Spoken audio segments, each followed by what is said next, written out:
Question लिखा हुआ है the production of wheat expanded rapidly in Britain. अब ये देखिए सारे का सारा जो हमारे पास ये जो लिखा हुआ है इसमें से दो तरह की लैंग्वेज होती है, एक होती है आपकी स्कैन लैंग्वेज और दूसरी होती है आपकी टारगेट लैंग्वेज। स्कैन लैंग्वेज वो लैंग्वेज होती है जो आपको क्वेश्चन का लोकेशन फाइंड आउट करने में हेल्प करती है। टारगेट लैंग्वेज वो लैंग्वेज होती है जिसके ऊपर ट्रू फॉल्स नॉट गिवन बनाया गया है।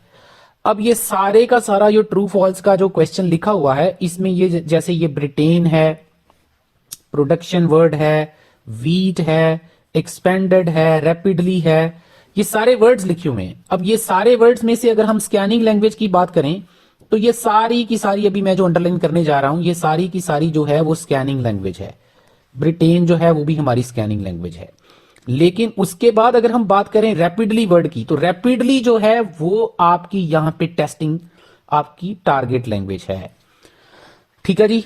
तो उसने जैसे क्वेश्चन में लिखा है कि जो वीट की प्रोडक्शन थी ब्रिटेन में वो बढ़ गई, एक्सपैंड हो गई, लेकिन वो कैसे एक्सपैंड हुई? बहुत ज्यादा, बहुत तेजी से, बहुत जबरदस्त तरीके से एक्सपैंड हुई।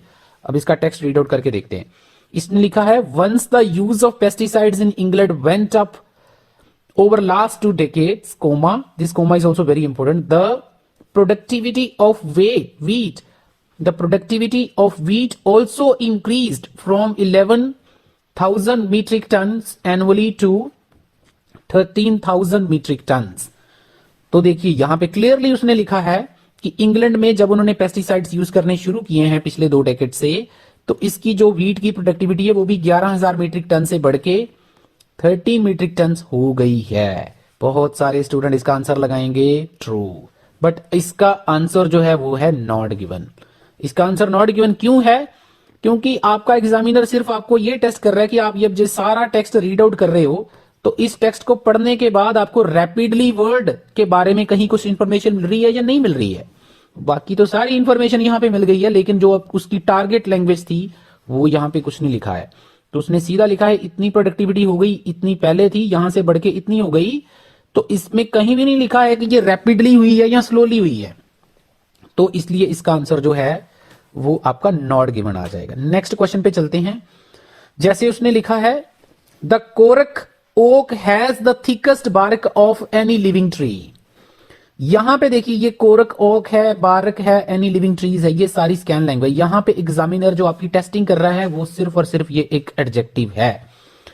अगर आपको थिक, थिकर और थिकेस्ट में डिफरेंस पता है तभी आपको इसका आंसर मिलेगा, अदरवाइज आपका आंसर फिर से गलत हो जाएगा। कैसे? मैं आपको प्रैक्टिकल करके बताता हूं। इस क्वेश्चन का मीनिंग पहले देखते हैं। इसका क्वेश्चन का मीनिंग ये है कि जो ये ट्री है इसका जो छिलका होता है वो सबसे मोटा होता है, पूरी दुनिया के जितने भी ट्रीज हैं उनमें से सबसे मोटा होता है। यहां पे उसने फर्स्ट लाइन में लिखा है कोरक, कोरक मतलब ये जो ट्रीज की बात कर रहा है। उसके बाद उसने एक वर्ड यूज किया है ओक, उसके बाद उसने लिखा है द थिक बार्क ऑफ, यहां पे हाइफन यूज किया, हाइफन के बाद लिखा thick bark of cork oak tree, उसके बाद यहां पे हाइफन फिर से उसने क्लोज कर दिया। उसके बाद उसने लिखा है इज, ये मेरी मेन वर्ब है, is a remarkable material, it is tough, elastic, beyond, fire resistant, ये सारी उसकी बातें कर रहा है। हमारा क्वेश्चन सिर्फ और सिर्फ इस वर्ड के ऊपर है। क्या ये जो कोरक है इसका छिलका सबसे मोटा होता है, ऐसा उसने लिखा है तो ही आंसर ट्रू आएगा। अगर इसने ऐसा लिखा है कि इसका छिलका मोटा नहीं होता है, दूसरे किसी और ट्री का छिलका मोटा होता है, तो फॉल्स हो जाएगा। ये नहीं बताया क्या इसका छिलका दुनिया में जितने भी ट्रीज हैं उन सब में से मोटा है या नहीं है, ऐसा कुछ नहीं लिखा है, तो नॉट गिवन हो जाएगा। तो बिल्कुल यहां पे क्लियरली उसने लिखा है ये जो कोरक है इसका छिलका मोटा होता है, लेकिन ये नहीं बताया गया कि ये सबसे मोटा होता है। ठीक है जी। तो फिर से दोबारा से अभी एग्जामिनर आपकी जो टेस्टिंग कर रहा था सिर्फ और सिर्फ एक वर्ड को टेस्ट कर रहा है, क्या आपको थिकेस्ट का मीनिंग पता है या नहीं पता है। तो उसी चीज के ऊपर उसने क्या बना दिया, इस आंसर का फिर से नॉट गिवन हो गया। वीडियो को लाइक जरूर कर दीजिएगा अगर आपको अच्छी लग रही है, नहीं आपको अच्छी लग रही है तो कोई बात नहीं, अच्छी लगी है तभी लाइक करना। नेक्स्ट क्वेश्चन पे हम चलते हैं। उसने लिखा है the only way, this is also very important, to remove bark from oak tree is by hand. कि इसमें देखो सबसे इंपॉर्टेंट, अब ये सारी स्कैन लैंग्वेज है, जो आपको क्वेश्चन को फाइंड आउट करने में हेल्प कर सकती है। लेकिन टारगेट लैंग्वेज यहां पे क्या है? टारगेट लैंग्वेज है आपकी ये वाला word, the only way. The only वे वो क्या है? वो रास्ता क्या है? वो तरीका क्या है? हैंड। ये आपकी टारगेट लैंग्वेज है कि इसका छिलका उतारने का सिर्फ एक ही तरीका है, और वो है कि हम हाथ से ही इसका छिलका उतार सकते हैं। मतलब आपका एग्जामिनर सिर्फ और सिर्फ इस चीज के ऊपर आपकी टेस्टिंग कर रहा है कि क्या आपको द ओनली वे के बारे में समझ है या नहीं। ठीक है जी। बाकी सारा जो है वो सब स्कैन लैंग्वेज, उसका कुछ ट्रू फॉल्स से लेना देना नहीं है।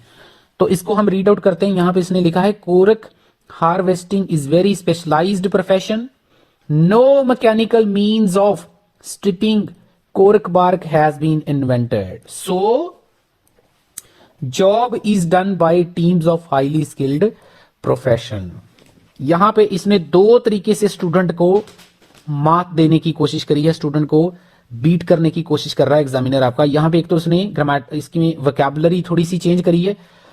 वहां पे उसने लिखा था कि सिर्फ और सिर्फ हाथ से ही हम इसको कर सकते हैं और कोई तरीका नहीं है, लेकिन यहां पे इसने लिख दिया है कि कोई भी मशीन अभी तक बनी नहीं है, कोई भी मशीन अभी तक इन्वेंट ही नहीं हुई है, कोई भी मैकेनिकल मींस। ठीक है, इसलिए क्या होता है, जो जॉब है वो स्किल्ड वर्कर करते हैं। तो मतलब इसका आंसर क्या हो जाएगा? ट्रू। तो उसके बाद हम लास्ट क्वेश्चन की तरफ बढ़ते हैं। तो लास्ट क्वेश्चन जो है आपको स्क्रीन के ऊपर दिख रहा है, इसमें देखिए, all kinds of music can enhance one's brain performance to somewhat extent. इसमें अगर सबसे इंपॉर्टेंट वर्ड की बात करें तो सिर्फ ये वाला वर्ड, आपका एग्जामिनर सिर्फ और सिर्फ ये टेस्ट करने की कोशिश कर रहा है, क्या आपको ऑल का मीनिंग, जब आप पैसेज में जाओगे तो उसको पढ़ के क्या आपको ऑल का मीनिंग समझ आता है या नहीं आता है। बाकी जो सब कुछ लिखा हुआ है सब आपकी स्कैन लैंग्वेज है, इसका आपके question true false not given से कोई लेना देना नहीं है। तो जैसे इसने लिखा, हर प्रकार का जो म्यूजिक है, ऑल काइंड ऑफ म्यूजिक जो है वो ब्रेन की परफॉर्मेंस को एनहेंस कर सकता है। यहां पे देखिए क्या लिखा है इसने टेक्स्ट में, न्यूरो साइंटिस्ट सस्पेक्ट दैट, उनको ये डाउट था कि म्यूजिक, ये मेरे लिए बहुत इंपॉर्टेंट वर्ड है, music can actually help build and strengthen connections between neurons in the cerebral cortex in a process similar to what occurs in brain development despite its type। अब बहुत सारे स्टूडेंट को इसका आंसर नहीं समझ में आएगा। क्यों नहीं समझ में आएगा? क्योंकि यहां पे लास्ट में जाके उसने एक वर्ड यूज किया है, डिस्पाइट। डिस्पाइट इट्स टाइप, इसमें जो इसने रेफरेंस प्रोनाउन यूज किया है इट्स, मेरे को कमेंट सेक्शन में जरूर बताना अगर आपको समझ में आया हो कि ये इट्स जो है इसने किस चीज को रेफर किया है। इट्स का मतलब क्या है? म्यूजिक। तो उसने क्लियरली लिखा है कि जो म्यूजिक है वो हमें स्ट्रेंथ करता है, बिल्डअप करता है, ठीक है, कनेक्शन बनाता है, सब कुछ लिखा उसने। ब्रेन की जो परफॉर्मेंस है, डेवलपमेंट है, उसको एनहेंस करता है। यहां पे उसने लिख दिया डिस्पाइट इट्स, इट्स मतलब ये म्यूजिक की टाइप, कोई भी टाइप हो सकती है, कोई भी टाइप हो, कोई फर्क नहीं पड़ता। डिस्पाइट का मतलब होता है दे बावजूद, किसी चीज के बावजूद, कि कोई भी टाइप इसकी हो, इससे कोई फर्क नहीं पड़ता है।